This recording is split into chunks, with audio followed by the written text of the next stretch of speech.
Magandang araw po sa inyong lahat mga karbo natin at welcome back dito po sa ating munting channel Pinas News Review, kung saan re-reviewin po natin ang mga mahalagang balita dito sa Pilipinas.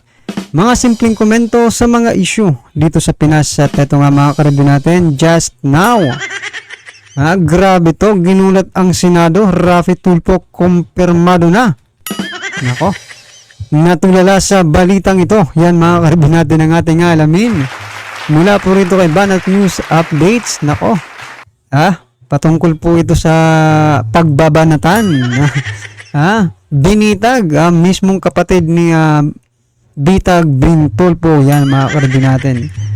Sinong kanyang binitag? Ang kanyang mga kapatid. Unang-una na po si Senator Raffy Tulfo. Yan So ito mga karibin natin, bago natin simulan to, kung bago ka pa lang at di pa po nakapag-subscribe sa ating munting channel, please don't forget to subscribe. At i-click na rin po ang bell notification para updated ka po sa lahat ng ina-uploads nating reaction video. At huwag din po kalimutan mag-subscribe kay Banat News Updates. Ito na nga, sama-sama sabay-sabay po natin pakinggan, panoorin at bigyan ng reaksyon ang balitang ito. Ito na po. Ito po, nagtataka tayo.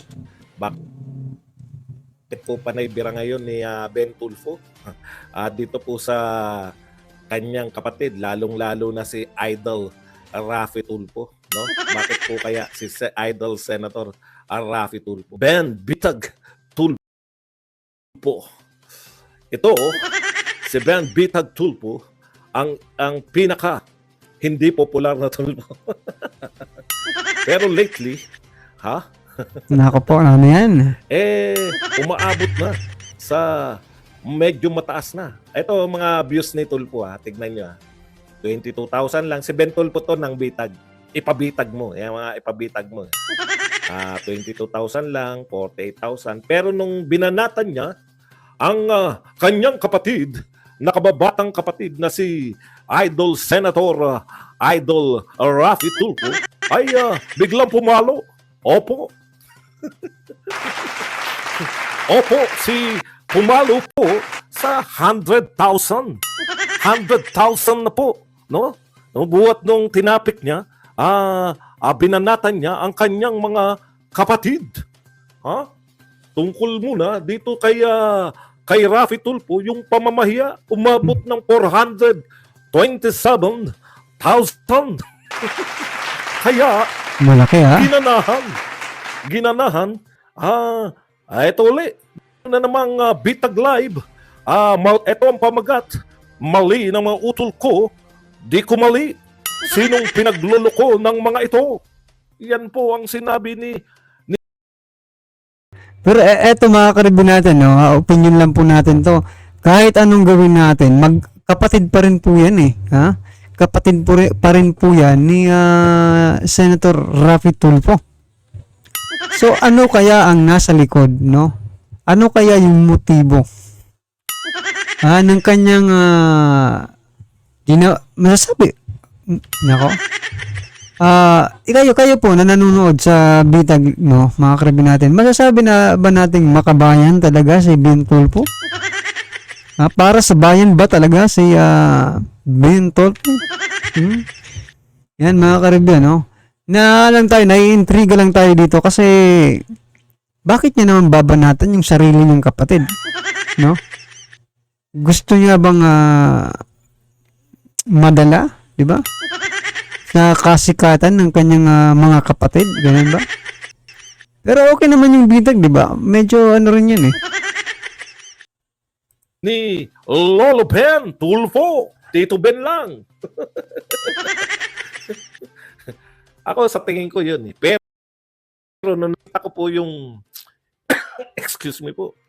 Yung nakita ko po yung sa anong tawag, yung latest senatorial survey ng grupong Magdalo. Puta, pasok si Ben Tulfo. Sabi ko, kakaiba to. Baka tumakbo to, 2 Tulfo na naman ang papasok, tatlo na ang Tulfo. Yun pala mga karibin natin Baka yun po yung dahilan, no? Kaya binabanatan niya yung kanyang kapatid Hindi naman tayo sure pero kasali po kasi siya sa senatorial survey, mga karibin natin. Kaya may ano to, drama? May scripted ba ito? Pero kapatid niya yan di ba? Dapat puring-purihin niya yan. Sa kabila po ng mga ginagawa ni Senator Idol Raffy Tulfo. Kayo mga karibin natin, ano po sa palagay ninyo yung opinion nyo lang, dito sa nangyayaring ito sa mga Tulfo? Nagbabanatan Ako po yung excuse me po. Yung nakita ko po yung sa anong tawag, yung latest senatorial survey ng grupong Magdalo po. Pasok si Bentol po. Sabi ko, kakaiba to. Baka tumakbo to, 2 tulpo na naman ang papasok, tatlo na ang tulpo sa Senado. Yari tayo na. Bagamat natutuwa ako, eto real talk po, natutuwa ako kasi ang lakas ng impact nun yung bira ni Ben Tulfo. Ang lakas ng impact niyan kasi tulfo siya tapos binibira niya. Hinahamon siya ng mga netizens. Hinahamon siya si Lolo Ben, no? Hinahamon siya ng netizens na kayo, kala ko ba pare-parehas kayo? Bakit? Yung binanata niya si nag 427,000 yung views niya. Po siya, syempre si Raffy talagang million yan, 'di ba? Mga views ni Raffy. Nakita niya. Ako lang po yung gumagaya sa mga na hindi kaboses Nakita ni Bitag na malaki pala ang views niya pag binanatan niya ang kanyang mga kapatid. Nababanatan pa to. Ang hirap maghanap buhay, wala nagpapakapit, tsaka wala nagpapa-star. Puta, lahat na ginawa ko. In fairness po, maganda po yung mga punto nito ni Ben Tulfo, no? Kahit kapatid niya yan, kasi nakita natin, tupad, no? Mukhang ito mukhang sa kapatid niya yan, dahil Office of Senator, inanuhan Tapos nakalagay, tupad payout. Ano yung kakampi mo? Ganun ba yung kay Tulfo? Kakampi mo ang ayan. Mula po kay Office of Senator. Sabi nila, yung mga kinokoberan daw, yung mga anak daw ni Raffy Tulfo, sabi ng mga netizens. Hindi ko naman po alam kung, hindi ko kilala yung mga anak ni Raffy Tulfo. Anyways, ganito po yan, no?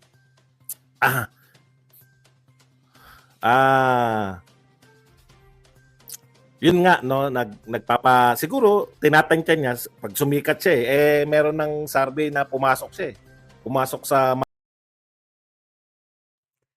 Ito lang po mga karibin natin, opinion lang po ito kung talagang sineryoso, no? Kung talagang sineryoso ni Idol Raffy Tulfo, Senator Raffy Tulfo, yung hearing, no, dyan sa PCSO Loto, mga karibin natin, wala namang problema mas lalo pa sanang tatangkilikin, no, at mamahalin ang tulpo ng sambayan ng Pilipino. Kaso nga lang mga karibin natin, tumahimik naman tumahimik po. Sabay labas ng balita ni Ma'am Maharlika, ni Madam Maharlika, na nasuhulan di umano. No? Kaya ang taong bayan nawalan po ng gana dito sa Tulfo. Ngayon, mapapaisip tayo dalawa na pong Tulfo yan na nasa Senado, nasa lower house yung isa. Ngayon po, mga karibin natin, alam na po natin ganito, no? O kung totoo man yung sinasabi ni Sir Badong Arateles na dahil sa views, di ba? Kaya continue. Ang lumalabas tuloy, mga karibin natin, ay pera-pera lang. No? Paano pag yung tatlong yan, yung dalawa nakaupo na, madadagdagan pa ng isa? kung pera-pera lang ang kanilang habol, mga karibin natin, at hindi po public service. Aba, di ba? Mag-isip-isip na po tayo kahit na pumapalo yan dyan sa senatorial survey. Di ba? Tulpo pa rin po yan. Baka nga mga karibin natin drama lang ito, di ba? O sige, brother. Sige tol, babanatan muna kita ngayon para sumikat naman ako. Dahil una na umaakit na napapasama na tayo dyan sa mga survey-survey na yan sa senatorial survey. Banatan ko muna kayo tol, pasensya na. Ay, hindi ko sinasabing ganyan po opinion lang yan mga karibin natin Lahat naman po tayo ay may kanya-kanyang opinion Magic 12 to 7 tool po. Kaya hindi po natin alam. Sa isang banda, maganda po yun na ine-expose niya. Pero hindi, yung pag-expose niya, malembot. Hindi po yung kinukundina niya yung mga kapatid. Thank you very much kay RB na nagbigay sa atin ng 50 pesos na pangkape. Yung pagkukundina niya, yung hanggang doon lang sa parang trabaho lang, walang personalan. No? Pero ako, nakakatulong yan sa kasi alam naman natin na baka malaki ang posibilidad na si Rapi Tulfo yung maging mahigpit na kalaban ni BP Sara sa 2028, no? Kung hindi ma-expose na ma-expose. Maganda yan So kung yan po ang mangyayari mga karibyo natin kung si Rafi Tulfo, Senator Rafi Tulfo po ang magiging kalaban ni BP Sara. Dati ang dami pong nagsasabi na mas maganda talaga si Tulfo maging si Rafi Tulfo maging presidente kasi 'di ba? Napakaangas, parang Duterte rin, may pagka Duterte, 'di ba? Pero dahil nga po, ayan na naman tayo, babalikan naman po tayo sa PCSO mga karibin natin. Kung dito ka pa nga lang, hindi mo na mabira-bira. 'Di ba? Pasensya, nanggigil ako lang sa tawa. 'Di ba kung diyan pa nga lang hindi mo na mabira-bira yung PCSO na yan. 'Di ba? Paano na lang pag naging presidente ka pa? Siyempre, marami mag-o-offer sa'yo dyan. Marami mga mag-o-offer ng kung ano-ano. Tapos, may mga envelopmental media. Diba? Malay natin, gamitin yung envelopmental media. Para makalapit sa inyo. Diba? Kayo mga karibin natin, yung mga nagsasabing yung mga dati dito sa channel natin, naman nagsasabi na okay maging presidente si Senator Tulfo. Ngayon po ba dahil sa mga nangyari dito sa PCSO, nagbago na po ba ang pag-iisip ninyo? Yung isip ninyo, di ba? Dati kasi decisive na talaga Eto na.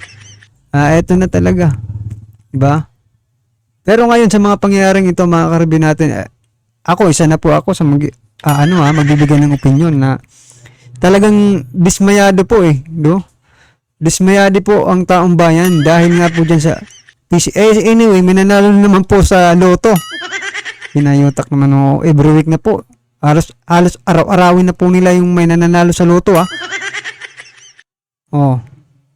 Yan mga karibin natin.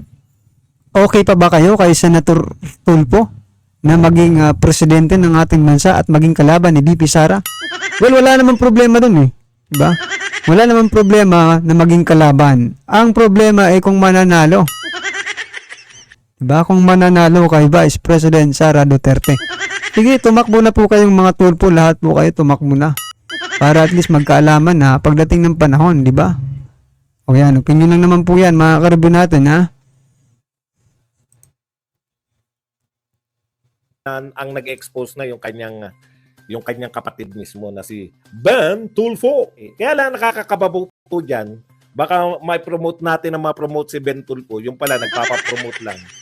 Tapos magiging senador. Ang dami na nating magkakapatid na tandem, may magkapatid na Cayetano, magkapatid na Estrada. Ngayon may magkapatid pa na Tulfo.